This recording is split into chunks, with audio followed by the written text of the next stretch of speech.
7 से नीचे जाएंगे अम्लीयता का मान बढ़ता, 7 से ऊपर जाएंगे क्षारीयता का मान बढ़ता। 7 पे रहेगा तो उदासीन रहेगा। अगर H प्लस का मान बढ़ता यानी अम्लीयता का मान बढ़ता, OH माइनस का मान बढ़ता यानी क्षारीयता का मान बढ़ता। जैसे जैसे हम लोग 7 से नीचे जाएंगे अम्लीयता का मान बढ़ता, जैसे 7 से ऊपर जाएंगे क्षारीयता का मान बढ़ता। अगर आपसे पूछेगा आम्ल स्वाद में कैसा होता है तो खट्टा होता। अम्ल जो लाल को नहीं ब्लू को लाल में बदलता है यानी ब्लू टू रेड, और जो बेस रहता है यानी क्षार रेड टू ब्लू यानी लाल को ब्लू में बदलता है। और स्वाद में कैसा होता है? कड़वा होता है। अगर पूछेगा धातु के ऑक्साइड क्षारीय, अधातु के ऑक्साइड अम्लीय, अधातु अम्लीय, अधातु अम्लीय और धातु का ऑक्साइड क्षारीय। उभयधर्मी ऑक्साइड कौन कौन सा है? Al2O3 PbO2 ZnO H2O2, Al2O3 PbO2 ZnO H2O2 उभयधर्मी ऑक्साइड है। हेलो फ्रेंड, मैं नीतीश कुमार आप सभी का स्वागत करते हैं स्टडी लिंक में। तो पिछला वीडियो में हम लोग जाने कि मोल क्या होता है, मोल हम लोग किस तरह से निकालते हैं, आणविक द्रव्यमान क्या होता है और एवोगाड्रो की संख्या क्या होता है, ये सब सारा आपको पिछला वीडियो में बता दिया गया। यानी पिछला वीडियो नहीं, आपको इससे रिलेटेड मोल से रिलेटेड आपको 3 से 4 वीडियो आपको थ्योरी पार्ट प्रोवाइड कर दिया गया और एक इससे रिलेटेड आपको क्वेश्चन आंसर भी प्रोवाइड कर दिया। यानी प्रश्न जो भी इम्पोर्टेंट प्रश्न बनेगा इससे, और सभी जो प्रश्न आपका है एकदम ओरिजिनल प्रीवियस ईयर जो आपका ग्रुप डी एनटीपीसी जो भी एग्जाम है, अगर आप एनटीपीसी ग्रुप डी देने वाले हैं तो समझ लिए आपके लिए एकदम एंटीबायोटिक टैबलेट की तरह काम करेगा। ठीक है, तो आप थ्योरी पार्ट देख लिए होंगे तो आपको समझ में आएगा। अगर नहीं देखेंगे तो आपको थोड़ा प्रॉब्लम आ सकता है। अगर प्रॉब्लम आपको आएगा तो बदलामी इसमें मेरा भी हो जाएगा, तो आप थ्योरी पार्ट जरूर देखिएगा। और चैनल है जो थोड़ा बहुत ही स्लो चल रहा है, आप लोग चैनल को शेयर वेयर नहीं करते हैं, अपने दोस्तों पर शेयर करिए। आपको फ्री में शिक्षा दिया जा रहा है एकदम मुफ्त में, बहुत ही बेस्ट क्वालिटी में। तो आप अपने दोस्तों पर शेयर करिए और दोस्त को बताइए और चैनल को सब्सक्राइब करिए। और टेलीग्राम चैनल सब जरूर ज्वाइन होइएगा, वहाँ आपको प्रैक्टिस करने के लिए दिया जाएगा। तो आप ज्वाइन कहाँ से होइएगा, इसका लिंक आपको वीडियो के डिस्क्रिप्शन में मिल जाएगा। तो चलिए हम लोग सीधा वीडियो को शुरू करते हैं। प्रश्न है कि ऑक्सीजन के 0.3 मोल का द्रव्यमान क्या है। ऑक्सीजन का 0.3 मोल का द्रव्यमान क्या है। तो आपको हम ये बताए थे कि 1 मोल में द्रव्यमान कितना होता है। किसी को भी ले लीजिएगा, अगर हाइड्रोजन के 1 मोल मतलब हाइड्रोजन लीजिएगा तो हाइड्रोजन अपने आप में कितना होता है, 1 मोल के बराबर होता है। तो यानी कहने का मतलब 1 मोल कोई भी जो यौगिक है जो उसका अपना जो आणविक द्रव्यमान है उसके बराबर होता है 1 मोल। कहना क्या चाह रहे हैं सर, हम ये कहना चाह रहे हैं, आपको हम थ्योरी पार्ट में बताए थे, जैसे में जल का अगर आप आणविक द्रव्यमान निकालिएगा H2O के, तो आपको तो आणविक द्रव्यमान निकालने के लिए बता दिए, तो आएगा 18 U, यानी U में आंसर फर्स्ट होता है। आप इसको ध्यान दीजिए, ये भी हम आपको बताए। तो यानी 18 ग्राम में अगर पूछेगा जल के तो ये अपने आप में कितना होगा, 1 मोल के बराबर होगा, क्योंकि हाइड्रोजन जल का जो आणविक द्रव्यमान होता है कितना होता है, 18 होता है। तो जिसका खुद का जो अपना आणविक द्रव्यमान होगा वो अपने आप में 1 मोल के बराबर होगा। तो यहाँ बोला ऑक्सीजन के 0.3 मोल का द्रव्यमान। तो ऑक्सीजन कहने का मतलब है, देखिए कभी कभी प्रश्न क्या करता है कि थोड़ा जो ये ग्रुप डी है थोड़ा स्मार्ट बनता है, तो कभी कभी क्या करता है ऑक्सीजन और ऑक्सीजन गैस दोनों को अलग ले लेता है। कभी कभी ऑक्सीजन को सिर्फ लेता है O2,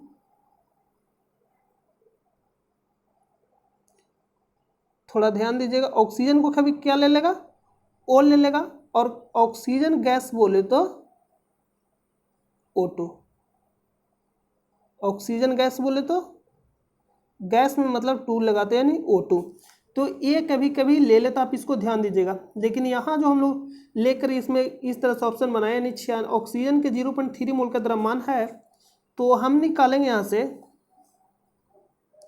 ऑक्सीजन कहने का मतलब O2, तो O2 कहने का मतलब ये अपने आप में 1 मोल के बराबर है। कितना मोल के बराबर है, 1 मोल के बराबर है। तो 0.3 मोल में कितना होगा, कितना ग्राम होगा। तो यानी 1 मोल कहने का मतलब O2 है, जो इसका जो भी आणविक द्रव्यमान होगा उसके बराबर होगा। तो इसका आणविक द्रव्यमान निकालेगा तो 16 × 2 बराबर 1 मोल, 1 मोल हो जाएगा बराबर 1 मोल। तो इसको गुना करिएगा तो 32 बराबर 1 मोल अब हमको निकालना है कि 0.3 मोल में कितना होगा। तो 0.3 मोल कहने का मतलब है 1 मोल बराबर इतना, तो 0.3 मोल बराबर निकालना है तो 0.3 मोल से दोनों तरफ गुना कर देंगे। यानी 0.3 मोल बराबर, कहने का मतलब 1 मोल का जो इसका जो ग्राम है 32 ग्राम है ऑक्सीजन का, तो 2 मोल का कितना होगा, तो 64, यानी क्या किया, गुना किए। तो बस इसको गुना करिएगा तो 32 गुना 2 करिएगा तो 96, यानी कितना आएगा 96, और एक अंक के बाद पॉइंट है तो एक अंक के बाद पॉइंट बैठा दीजिए, तो 9.6 ग्राम, यानी ऑप्शन नंबर बी। अगला चलते हैं, 90 ग्राम पानी में मौजूद मोल की संख्या है, तो ये हम आपको बता दिए थे 5, तो इसको क्या करना है, मोल बराबर होता है, मोल बराबर कुछ नहीं, इसी तरह से भी निकाल सकते हैं जिस तरह से हम अभी निकाले, या तो मोल की संख्या बराबर हम आपको बताए थे दिया गया द्रव्यमान, तो दिया गया द्रव्यमान जो दिया रहेगा प्रश्न में तो 90 ग्राम, तो दिया गया द्रव्यमान हम आपको बार बार इसलिए लिखाते हैं क्योंकि बार बार लिखाने से आपको याद हो जाएगा, क्योंकि हम आपके साथ धोखा कभी नहीं कर सकते हैं, एकदम 100% बिलीव करिए, क्योंकि हम आपके साथ गलत करेंगे तो हमको बहुत आगे तक जाना है, तो अगर हम आपके साथ गलत करेंगे तो आप भी मेरे साथ अगर गलत करना स्टार्ट कर दीजिएगा तो हम आगे तक नहीं जा सकते। ओरिजिनल प्रश्न है और आपको ओरिजिनल कंटेंट दिया जा रहा है, यानी आपको मैं विश्वास दिलाता है कि जब तक यानी आपको रेगुलर वीडियो दिया जाएगा, या अगर बहुत ज़्यादा तबीयत खराब हो जाता है तो ही आपको मतलब वीडियो मान लीजिए नहीं दिया जाता है, नहीं तो आपको रेगुलर वीडियो दिया जाता है। दिया गया द्रव्यमान, यहाँ दिया गया द्रव्यमान लिखेंगे, दिया गया द्रव्यमान, तो आप चैनल को आगे बढ़ाइए क्योंकि चैनल थोड़ा अभी स्लो चल रहा है, तो आप चैनल को आगे बढ़ाइए, बटा आणविक द्रव्यमान, आणविक द्रव्यमान कहने का मतलब क्या है, तो जल को आणविक द्रव्यमान आपका मतलब जल के आणविक द्रव्यमान निकालिएगा तो आता है 18, तो दिया गया द्रव्यमान कितना है 90, और जल का आणविक द्रव्यमान निकालिएगा तो आएगा 18, जैसे H2 है तो हाइड्रोजन 1 हो गया तो प्लस गुना, जितना गुना रहेगा उससे गुना कर देना परमाणु द्रव्यमान लिख के, ठीक है। ऑक्सीजन को होता है 16, जोड़िएगा आएगा 18, यही हो गया आणविक द्रव्यमान, तो इसको डिवाइड करिएगा तो कितना आएगा 5, यानी 5 मोल। ऑप्शन नंबर ए, सब 5 में ही दिया, देखिए थोड़ा सा मिस्टेक होगा तो 5 पर एक जीरो बैठ गया तो 50 आ जाएगा, पॉइंट बैठ गया तो 0.5 आ जाएगा, क्योंकि ओरिजिनल प्रश्न है तो ऐसा दिया रहता है। अगला, कार्बन डाइऑक्साइड के 1 मोल में होते हैं, तो कार्बन डाइऑक्साइड कहने का मतलब है CO2, तो CO2 कहने का मतलब है 1 मोल, कोई भी जो मूल उसका यौगिक का जो आणविक द्रव्यमान होगा वो अपने आप में 1 मोल के बराबर होगा, कोई भी लीजिए, H2O लीजिए तो भी 1 मोल के बराबर ही है, कोई भी यौगिक अपने आप में 1 मोल के बराबर है। क्यों, जिस तरह से कोई भी वस्तु अपने आप में 100% है, या तो आप 10 लीजिए ये भी 100% के बराबर है, या तो आप 5 लीजिए ये भी आपका 100% के बराबर ही होगा, तो ये 1 मोल के बराबर है। और आपको हम बताए थे कि 1 मोल में होता है, क्या होता है, जब 1 मोल के बराबर है तो 1 मोल बराबर होता है 6.022 गुने 10⁻23 अणु, परमाणु या आयन, अणु, परमाणु या आयन, तो इतना आप ध्यान देंगे। और या तो अगर आयतन में होगा तो 22.4 लीटर होगा, आयतन में होगा तो ये आपस में सभी क्या होता है, बराबर होता है। तो प्रश्न बोला कार्बन डाइऑक्साइड में 22 ग्राम होता है। अच्छा, अगला प्रश्न बोला कार्बन डाइऑक्साइड के 6 गुने 10 के पावर 23 अणु होते हैं। अगर देखिए ऑप्शन में अगर आपको आंसर नहीं मिलता, ऑप्शन 4 ऑप्शन को पढ़िए, खुद ही आंसर मिल जाए। कार्बन डाइऑक्साइड के 6.022 गुने 10⁻23 अणु होते हैं, यानी कार्बन डाइऑक्साइड में कितना होते हैं, कार्बन डाइऑक्साइड के कितने अणु होते हैं, तो इतना अणु होते हैं। तो इसके बराबर हम आपको बोले कि इसको या तो परमाणु या आयन या अणु कह लीजिए, लिख देता, ठीक है। तो इसका जो आंसर होगा ऑप्शन नंबर सी, यानी कार्बन डाइऑक्साइड के 1 मोल में कितना होता है 6.022 गुने 10⁻23, यहाँ आंसर हो जाएगा। लेकिन आप ये सर ये तो ऑप्शन डी भी हो सकता है, हाँ डी भी हो सकता है। देखिए यहाँ क्या बोला कि कार्बन डाइऑक्साइड के 1 मोल में होते हैं, तो कार्बन डाइऑक्साइड की एक मोल में 6.022 गुने 10⁻23 अणु, कार्बन डाइऑक्साइड के एक मोल में 6.022 गुने 10⁻23 परमाणु। तो आप तो बोले सर कि यहाँ तो ये भी हो सकता है, तो हाँ ये भी हो सकता है, तो ये सर तो ऑप्शन तो सी भी हो सकता है और डी भी हो सकता है। तो यहाँ लिख रहा है किसी भी पदार्थ की वास्तविक मात्रा एक मोल के बराबर होती है, ये तो हमको मालूम है। तो CO2 के एक मोल में इतना अणु के बराबर होगा।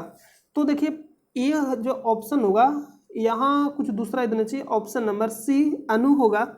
तो अगर आपको दोनों में आंसर चुनना हो तो अणु वाला फर्स्ट हो जाएगा, ठीक है, ऑप्शन नंबर सी। यानी अणु परमाणु आयन यहाँ नहीं देना चाहिए, लेकिन हो सकता है मिस्टेक से लिखा गया, तो ये ऑप्शन यहाँ मान लें दूसरा कुछ और रहेगा, तो या तो डी भी आंसर हो सकता है, ठीक है। तो एग्जाम में ऐसा नहीं रहेगा, ऑप्शन कोई एक ही रहेगा और इस तरह से नहीं रहेगा। अगर रहता भी है तो आप अणु वाला को फर्स्ट मानिएगा, ठीक है। अगला है 16 ग्राम ऑक्सीजन में ऑक्सीजनों के डॉट डॉट परमाणु होते हैं, 16 ग्राम ऑक्सीजन में। तो अभी हम बताएं ऑक्सीजन 16 ग्राम ऑक्सीजन में ऑक्सीजनों के परमाणु होते हैं। तो ऑक्सीजन कहने का मतलब है O2, ऑक्सीजन यहाँ लिख रहा है कि 16 ग्राम ऑक्सीजन में ऑक्सीजनों के परमाणु डॉट डॉट होते हैं। तो हम क्या बोले अभी आपको कि यहाँ जो ले लेगा, कभी कभी क्या करता है ऑक्सीजन को सिर्फ O लेता है और ऑक्सीजन गैस को O2 लेता है। तो कहिएगा सर हम लोग इसको क्या करेंगे, तो इस तरह से एग्जाम आपको नहीं करेगा, ऑप्शन से भी कभी कभी आपको कुछ मतलब खेलना पड़ेगा, मतलब ऑप्शन के साथ। तो O2 कहने का मतलब एक मोल के बराबर होता है और एक मोल में होता है 6.022 गुने 10⁻23 अणु परमाणु या आयन। तो ऑक्सीजन कहने का मतलब है कि 16 बात कर रहा है, तो 16 बराबर एक मोल बोले या तो 6.022 गुने 10⁻23 अणु परमाणु या आयन बोले, यानी इसके बराबर ये आपस में सभी बराबर है। तो ऑक्सीजन 16 ग्राम ऑक्सीजन में ऑक्सीजन के कितने परमाणु होंगे, तो ऑक्सीजन का ऑप्शन नंबर सी 6.022 गुने 10⁻23, क्योंकि 16 ग्राम ही निकालना और 16 ग्राम में ही इतना होता है, तो यहाँ तो कुछ करना नहीं है, यहाँ आंसर हो जाएगा ऑप्शन नंबर सी। या तो आप उस तरह से भी निकाल सकते हैं मोल निकाल कर। तो हम आपको क्या बताएं कि दिया गया द्रव्यमान बटा आणविक द्रव्यमान, तो ऑक्सीजन का आणविक द्रव्यमान 16 होता है, तो इसको जब आप हल करिएगा तो 1 मोल आ जाएगा, तो 1 मोल में ही तो इतना होता है, ऑप्शन नंबर सी। अगला प्रश्न है, यह देखते हुए कि ऑक्सीजन के 1 मोल में परमाणु का वजन 16 ग्राम है, तो ओजोन का अनुभार क्या होगा। तो ओजोन कहने का मतलब है O3, ओजोन कहने का मतलब है O3। तो ऑक्सीजन में होता है 16 ग्राम, यानी O में होता है 16 ग्राम, तो O3 में कितना होगा, यानी 16 गुने 3 कर देना। तो यह नहीं भी दिया रहता ना, तो इसको हम लोग कर लेते, अनुभार होगा, ऑप्शन नंबर बी।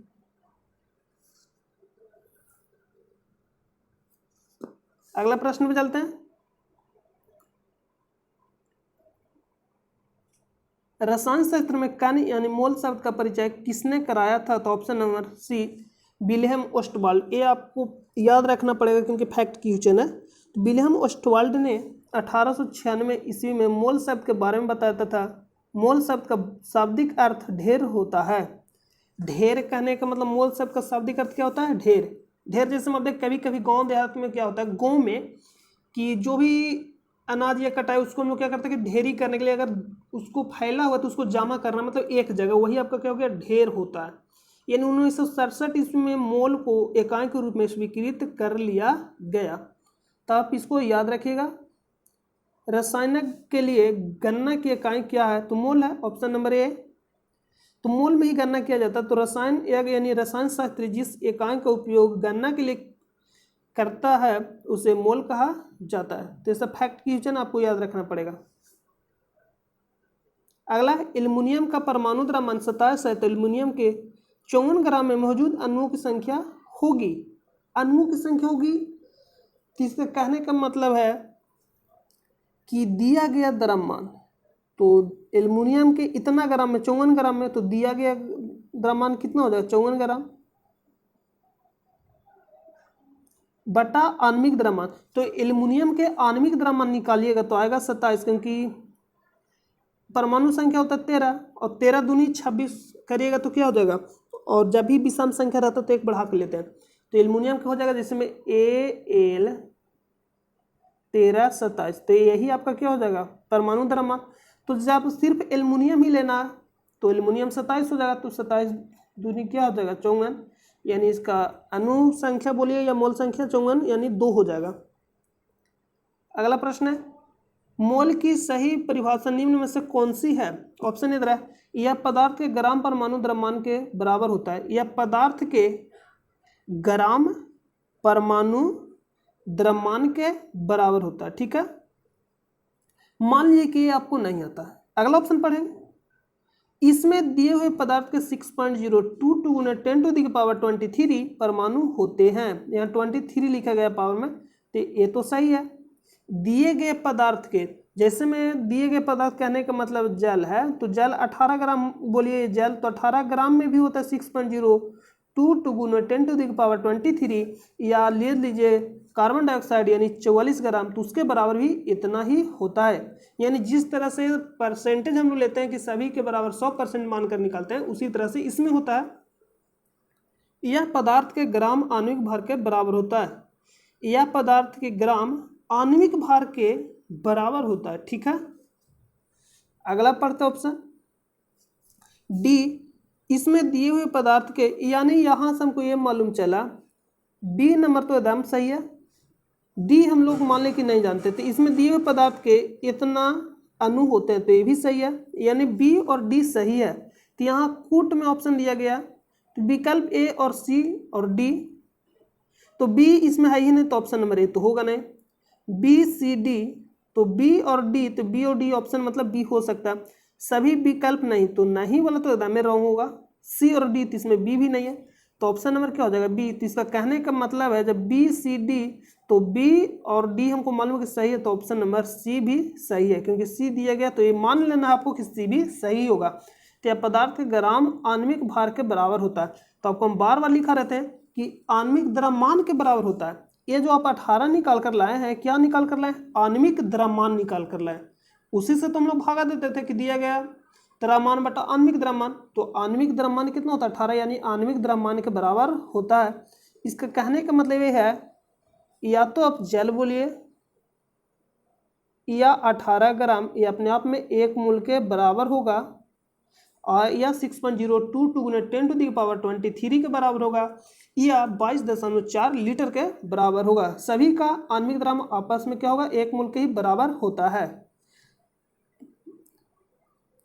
इसका आंसर क्या होगा ऑप्शन नंबर बी। तो कभी कभी आप ऑप्शन के साथ भी थोड़ा देखा कीजिए। किसी पदार्थ की वह मात्रा जिसमें उतनी ही मूल इकाई हो, ये तो आपको स्टेटमेंट दिया गया वही जो बता दिए हैं। N2 गैस के 0.5 मोल के द्रव्यमान की गणना करें। 0.5 मोल के द्रव्यमान की गणना करना सिंपल है। N2, तो N2 कहने का मतलब 1 मोल के बराबर होगा, तो N2 बोलिए या तो 7 दूनी 14, यानी हम लोग ले लेंगे कितना 14 और इसमें गुना कर देंगे 2। आप 15 भी ले सकते, उसमें कोई प्रॉब्लम नहीं, क्योंकि विषम संख्या तो दुगुना करके एक बढ़ा भी लेते कभी कभी, यानी 14 गुने 2 बराबर 1 मोल, तो 28। तो आपको कितना में निकालना है 0.5 मोल में, यानी कहने का मतलब 0.5 मोल बराबर क्या होगा, तो 0.5 मोल से इधर भी गुना करेंगे तो ये 0.5 मोल का निकल जाएगा। तो जब इसको हल करिएगा तो 28, 0.5 मोल कहने का मतलब 1/2, समझिए। अरे 1 पॉइंट हटाइएगा तो 1 0 आएगा, तो 5 से 5 2 बार में इसको काटिएगा तो 14 बार में, तो यानी 0.5 मोल में कितना हो जाएगा 14। तो जब आप इसको प्रैक्टिस करिएगा तो बहुत ही सिंपल है। आपको सिर्फ ये मालूम होना चाहिए जितना भी मूल उसका आणविक द्रव्यमान होगा वो 1 मोल के बराबर होगा। तो हमको मालूम है कि इसका मूल आणविक द्रव्यमान अच्छा N2, तो 14 14 दूनी 28, यानी 1 मोल के बराबर 28 करा, तो 0.5 कहने का मतलब आधा मोल, तो आधा मोल कहने का मतलब 14 आंसर। इस तरह से सब माइंड में हल कर सकते हैं लोग आराम से। तो ऑप्शन नंबर ए। अगला, किसी भी पदार्थ के 1 मोल मौजूद कणों की संख्या होती है, तो सिंपल है ऑप्शन नंबर बी, क्योंकि जब से चैप्टर स्टार्ट हुआ हम लोग इसी के बारे में जान रहे हैं। अगला प्रश्न है, सोडियम के 69 ग्राम में सोडियम के 3 मोल होते हैं, तो सोडियम का परमाणु द्रव्यमान क्या होगा। सिंपल प्रश्न पूछ लेता है यार, हम लोग इसको डेली सीख रहे हैं कि मोल बराबर होता है मोल की संख्या बराबर दिया गया द्रव्यमान। जब से स्टार्ट हुआ हम लोग यही देख रहे हैं कि दिया गया द्रव्यमान बट्टा आणविक द्रव्यमान। ठीक है, तो यहाँ बोल रहा है कि मोल की संख्या, तो 69 ग्राम में सोडियम, तो दिया गया कितना हो गया 69 ग्राम, तो 3 मोल होते हैं, तो सोडियम का परमाणु द्रव्यमान निकालना है, यानी ये आपको निकालना है। तो इसको मान लेते हैं x, ये दिया गया है 3, तो हमको निकालना है x, यहाँ कुछ नहीं तो तिरछा तिरछी गुना करिएगा, कितना हो जाएगा x बराबर 69 बट्टा 3, इसको इधर कर दियो, इसको इधर ला लीजिए। ठीक है,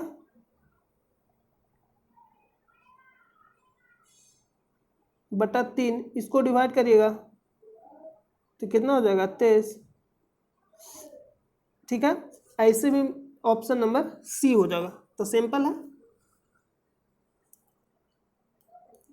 हीलियम के 64 ग्राम में कितने मोल मौजूद है, तो कुछ नहीं करना, दिया गया द्रव्यमान 64 हीलियम, तो हीलियम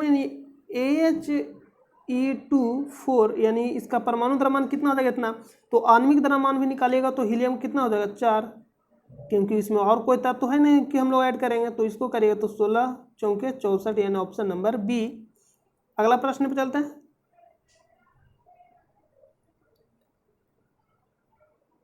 लिख रहा है नाइट्रिक एसिड की 63 ग्राम में कितने अणु मौजूद होंगे। नाइट्रिक ग्राम के 63 ग्राम में कितने अणु मौजूद होंगे, तो सिंपल प्रश्न है। सबसे पहले नाइट्रिक अम्ल कहने का मतलब है HNO3, 1 मिनट, HNO3 के बराबर होता है 1 मोल,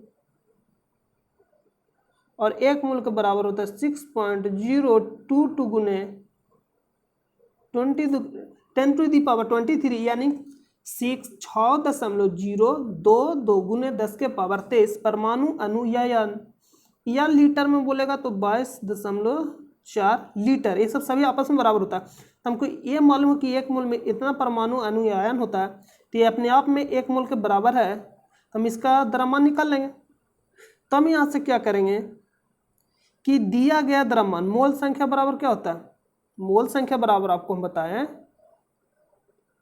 मोल की संख्या बराबर कि दिया गया द्रव्यमान, तो दिया गया द्रव्यमान 63 ग्राम है, और आणविक द्रव्यमान इसका निकालना पड़ेगा, तो इसका आणविक द्रव्यमान निकालिएगा तो कितना आएगा, जब इसका आणविक द्रव्यमान निकालिएगा तो आएगा HNO3 यानी 1 प्लस N 7 दूनी 14, ऑक्सीजन 16 गुने 3, इसको जोड़िएगा तो 1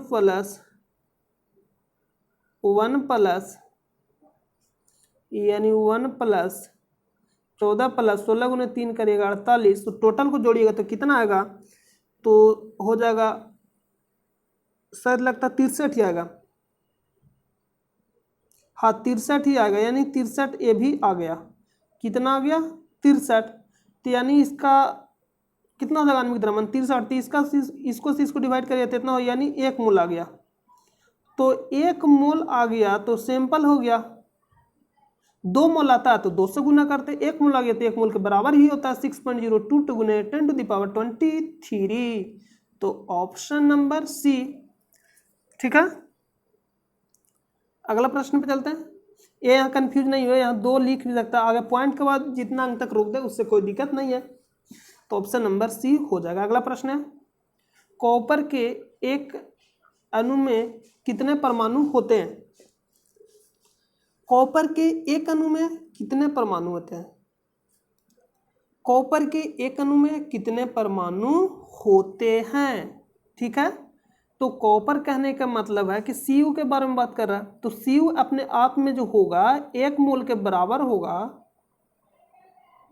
अणु कहने का मतलब जो यहाँ गुना रहता, अगर तो 1 ग्राम एक अणु में बोला तो कुछ नहीं तो 1 छिपा हुआ रहता, तो कुछ नहीं तो 1 छिपा हुआ रहता, जो यहाँ गुना रहता ना उसी को हम बोलते हैं अणु। तो इसके बारे में भी आपको वीडियो दिया गया है, तब देख लीजिएगा। इसको बोलते हैं अणु। अगर यही दे देगा 3H2O तो इसको मैं बोला अणु कितना हो जाएगा 3, जो गुना हुआ रहता है शुरू में उसी का बोलते हैं अणु। इतना हो जाएगा तो कुछ नहीं तो 1 तो छिप पाइए, तो यानी एक अणु में कितना मोल होता है 1 मोल, और 1 मोल में होता है 6.022 गुने 10 के पावर 23। तो 1 मोल में यानी ऑप्शन नंबर सी यानी 6.022 गुने 10 के पावर 23। ये 24 और 25 वाला तो सबसे पहले हम लोग इसको डिवाइड करेंगे, और ये 22 वाला तो ये भी नहीं होगा क्योंकि पावर में 23 ही होगा। 25 ग्राम में सल्फ्यूरिक अम्ल के कितने मोल होते हैं 25 ग्राम में, तो हम आपको बोले दिया गया द्रव्यमान, ठीक है, बटा आणविक द्रव्यमान। तो बटा आणविक द्रव्यमान यानी सल्फ्यूरिक अम्ल का आणविक द्रव्यमान निकालना पड़ेगा। तो सल्फ्यूरिक अम्ल का आणविक द्रव्यमान निकाले H2SO4, तो इसका कितना होता है हाइड्रोजन का होता है 1 गुने 2 प्लस सल्फर हो जाएगा 16, यानी 16 सल्फर कितना होता है देखिए, इसको हम क्लीन करके इधर निकाल देते हैं, तो हो जाएगा H2SO4, यानी हाइड्रोजन हो जाएगा 1 गुने 2 है, सल्फर हो जाएगा यानी 32, सल्फर होता है 16 32, ठीक है, आप इसको याद रखिएगा 16 32 यानी परमाणु संख्या 16 और परमाणु द्रव्यमान 32। तो परमाणु द्रव्यमान लेता 32 प्लस ऑक्सीजन होता है 16 गुने 4, इसको ऐड करिएगा 2 गुना करिएगा 2 32 16 चौके 64, तो टोटल को ऐड करिएगा तो 64 और 32 हो जाएगा कितना 96 और 2 98, यानी 98 आ जाएगा जोड़ने पे। तो हम आपको बताएं मोल की संख्या निकालने के लिए कुछ नहीं करना है, सिंपल सा फंडा है, क्या करना दिया गया द्रव्यमान, तो दिया गया द्रव्यमान कितना 25 ग्राम बटा आणविक द्रव्यमान, आणविक द्रव्यमान आया 98, तो कितना हो जाएगा 25 बटा 98। तो अब यहाँ बारी है भागा देने के, तो भागा देने के लिए हम इसको मान लेते कि लगभग 100 के बराबर है, कितना मान लिए लगभग 100 के बराबर है, तो इसको भागा दीजिए तो आएगा 0, क्योंकि यहाँ 0 एक बैठाना पड़ेगा, तो 0 बैठाए फिर दीजिएगा पॉइंट, तो यहाँ जब 0 बैठाइएगा 250 होगा, हम इसको मान ली लगभग 100 के बराबर 98, तो ये तो फिक्स है कि 2 बार मिलाएगा, इतना तो फिक्स है कि 2 बार मिलाएगा, तो यहाँ हो जाएगा 0.2। तो हम देखेंगे 0.2 किस में स्टार्ट है, तो एकमात्र ऑप्शन है ऑप्शन नंबर डी। तो बस यहाँ ऑप्शन के साथ क्या करना है खिलवाड़ करना, मतलब ऑप्शन के साथ खेलना सीखिए। अगर ऑप्शन आपके साथ खेल रहा है तो आप भागा देते रहिएगा, एग्जाम में टाइम पार हो जाएगा और प्रश्नों का हल नहीं कर पाइएगा। आपको आता है प्रश्न लेकिन कैलकुलेशन इतना हार्ड ले चल जाएगा कि आपको प्रश्न आपसे सोल्व होगा ही नहीं, तो आपको क्या करना ऑप्शन के साथ खेलना है। तो ऑप्शन नंबर डी राइट हो जाएगा, यानी भागा दीजिएगा तो आएगा 5 5 इतना, ठीक है। अगला प्रश्न पे चलते हैं। तो अगला प्रश्न अब नहीं, मतलब प्रश्न आज का जो भी आपका प्रश्न था वो समाप्त हुआ। तो हम उम्मीद करते हैं कि आपको अच्छा लगा होगा, और आप चैनल को थोड़ा ध्यान दीजिए, अपने दोस्तों पर शेयर करिए। फ्री में आपको बेस्ट क्वालिटी दिया जा रहा है, एकदम ओरिजिनल प्रश्न के साथ आपको दिया जा रहा है। आप बिलीव करिए कि आपको ओरिजिनल दिया जा रहा प्रश्न। आपको प्रश्न अगर आप सेट या कोई भी मॉक टेस्ट देते होंगे, मॉक टेस्ट नहीं, अगर सेट आप देते हो अटेम्प्ट करते होंगे, सेट लगाते होंगे, तो आपको मालूम चल रहा होगा कि एनटीपीसी या ग्रुप डी के एग्जाम देते होंगे, उसका प्रीवियस ईयर प्रश्न देखिएगा, आपको समझ में आ जाएगा कि ये ओरिजिनल है या नहीं है। तो हम उम्मीद करते हैं कि आपको अच्छा लगा होगा वीडियो आज का, और अपने दोस्तों पर ज़रूर बताइएगा। और चैनल पे हैं नए तो चैनल को आप सब्सक्राइब कर लीजिएगा। सबसे पहले आप वीडियो को देखिए, अच्छा लगता है तो हमारे साथ जुड़िए, और जो भी वीडियो देखते हैं वो जरूर चैनल को सब्सक्राइब करिए, अपने दोस्तों को बताइए, अपने यार या जो भी रिश्तेदार हैं उनको बताइए, और चैनल से जुड़िए, क्योंकि चैनल अभी बहुत ही स्लो चल रहा है। और टेलीग्राम चैनल से जुड़ जाइएगा, और वहाँ आपको प्रश्न दिया जाएगा, डेली प्रैक्टिस करने के लिए दिया जाता है। टेलीग्राम चैनल से ज्वाइन होने के लिए आपको कहाँ जाना पड़ेगा, वीडियो के डिस्क्रिप्शन में वहाँ सबको लिंक मिल जाएगा, आप ज्वाइन हो जाइएगा। तो आई होप कि आपको सारा समझ में आ गया होगा। तो चलिए हम मिलते हैं नेक्स्ट वीडियो में, जब तक के लिए अपना ख्याल रखिएगा और तैयारी को मजबूत करिएगा। जय हिंद, जय भारत।